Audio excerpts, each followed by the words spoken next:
Once again, the people profiting off our culture are the Vlad TVs, the Leors, who are like top executive on the hip hop industry, and they put people in place who make music on the destruction, on the killing of each other. Mm-hmm.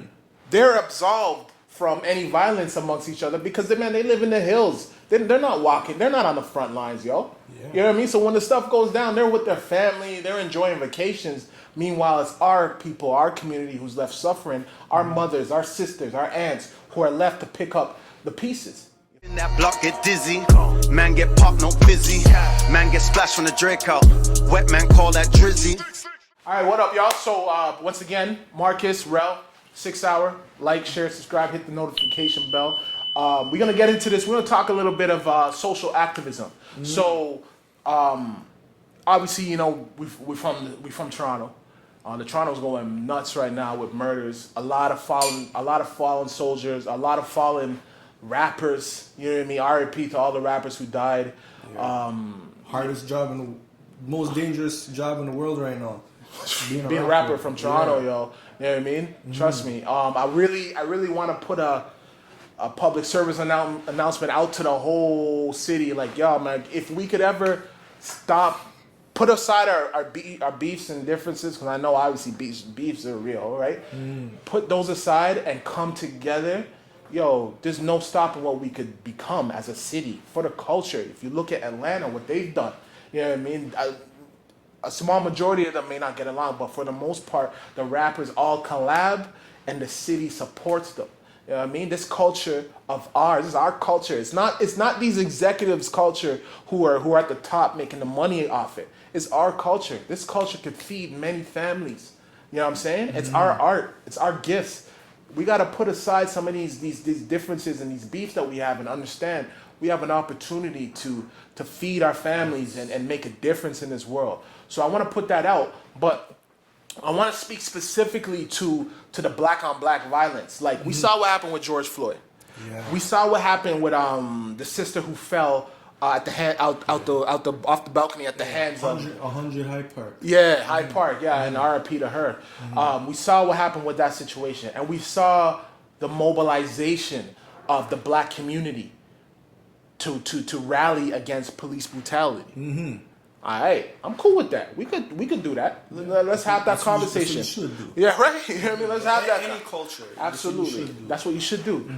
But there's a there's a second part to that I can't rock with, and that's the silence when it's black on black crime. So when one of these rappers loses their life at the hand of another brother, yo, these organizations, Black Lives Matter, they're nowhere to be found. They're silent, yo. I can't rock with that. I cannot rock with that. And I think a lot of people are starting to see the hypocrisy. We can't just be up in arms and ready to tear down the city when it's a police officer or a white police officer that does harm to one of our peoples. But we're complicit and silent when one of our own kills our own? Nah, yo. We got to start with each other first. Yeah. You feel me? What's your thought, Doc? Yo, man, it's crazy because, you know, I don't remember when we were talking about, I remember that we had a conversation and we were just talking about, like, man, we both come from different hoods, right? And obviously there's a time in our lives where we would not mess with each other just because we're from different blocks, and we wouldn't be considered enemies. You know what I mean? But, like, if you look at our relationship now, it's a beautiful thing. You know what I mean? You know, I consider this guy like blood family. You know what I mean? Like, so it's like when you have people killing each other from different hoods, areas, and whatnot, sets and whatnot, yo, this person could be very well like something, you know, one of the best things that ever happened to you, when you're your best friend, you know, somebody that is in a position to put you where you want to be. But we'll never know that if we just keep, you just continue that. So, you know, and just like how you were talking about, like in Atlanta, you know, you have Atlanta kind of like taking over the music industry, but it's because they're able to, you know, to put their differences aside and kind of and focus on the money. Focus on like, yo, we're trying to worry about money. We're trying to, You know what I mean? Get to the bag, We're yo. trying to get to the bag. Yo, straight up. And so imagine, like, obviously we know not every situation is going to be perfect. You know what I mean? But if the main goal is, hey, we're doing this, there's money in this music industry, let's make money. Let's get to it.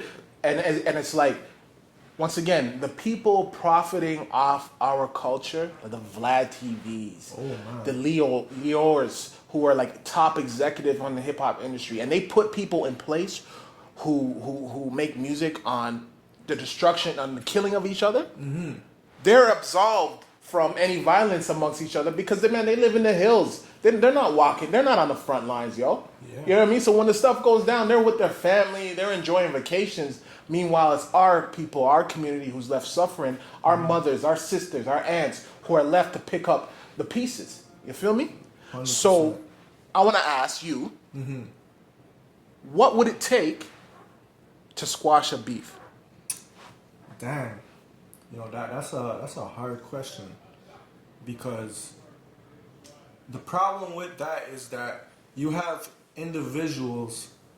I think it's going to come down to the individual. Because you have individuals that be like, I'm not squashing no beef with this person because you're sad, where you came from, kill my brother, kill my cousin, whatever. Right. And you know what I mean? That's a deep emotion. You know what I mean? So it's very hard to look, you know, for somebody who's dealing with it. It's easy for us to say, like, yo, brother, squash that. Yo, squash that, let's move on, whatever. But have you been through that? Have you experienced that? Right. You know what I mean? Right. So it's a very hard question. And, you know, what would it take to squash that beef, to move on, make that pass? And the answer to that is, I don't have the answer to that. Facts. And I think that, you know, the people who are affected, you know, they're the ones that need to be on the show to be asked that. Yeah. You know, what would it take? And, you know, there's some people that will be ignorant and be like, nah, like it's you know what I mean? But I think that there are those who have suffered from those situations that have a solution. Right. And I think they're the ones that have to have a voice. Okay. And maybe because the lack of that voice, we've never really, because have you ever heard a situation where someone who suffered, suffer from these things have a voice to say, you know, this is what it would take? Nah. I don't know. Nah. But I thought that's what Black Lives Matter was supposed to be doing. Well, you know what I mean? I thought that's what they were supposed to be being the voice for. The voice for the voiceless. You know what I mean? Well, obviously we have the wrong leaders. Right. You know what I mean?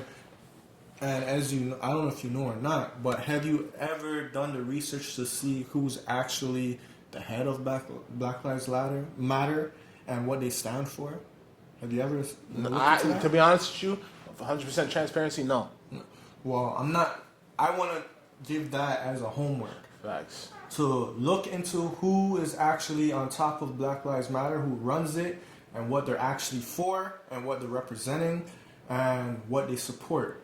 And trust me, you will be surprised. So I want to, leave that as a homework. Yo, jump in the comments. Let us know what y'all thoughts on this topic is. Mm-hmm. Let us know what's the resolve for the city. How do we get all of our people on the same page where we're not out there killing each other over things that could be resolved over a conversation, right? Mm-hmm. That's what the OG is supposed to be really brokering these conversations. Yeah, because back in the day, everything was through OGs. Like there was some level of structure, right? You know what I mean? Where now that structure has been broken, right? You know what I mean? Yeah, the youngins are running the block, yo. Backwards. You can't have you have babies raising babies, right? You know what I mean? You can't have that, right?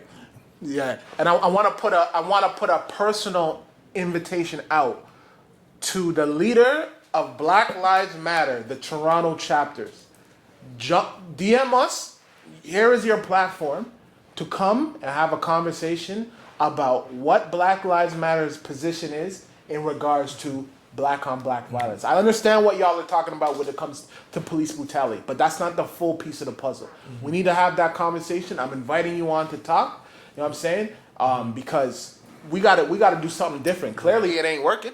Yeah, clearly it ain't working. If the old way ain't working, you gotta do something different. Facts. Right? And also one thing I want to touch on, with the whole thing that's happening in India, with with farming. That was crazy, That's B. crazy. That was crazy. But to be honest, I would like to bring someone on, to that has more insight. Just from a point of view from someone from that nationality, some more speak on it. So I have someone in mind.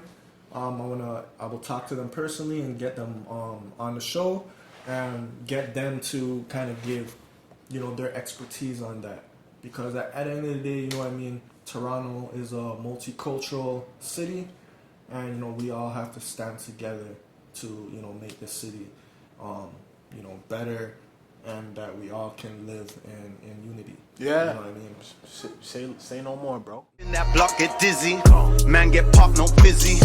Man get splashed from the Draco. Wet man call that drizzy. Run up, my youth.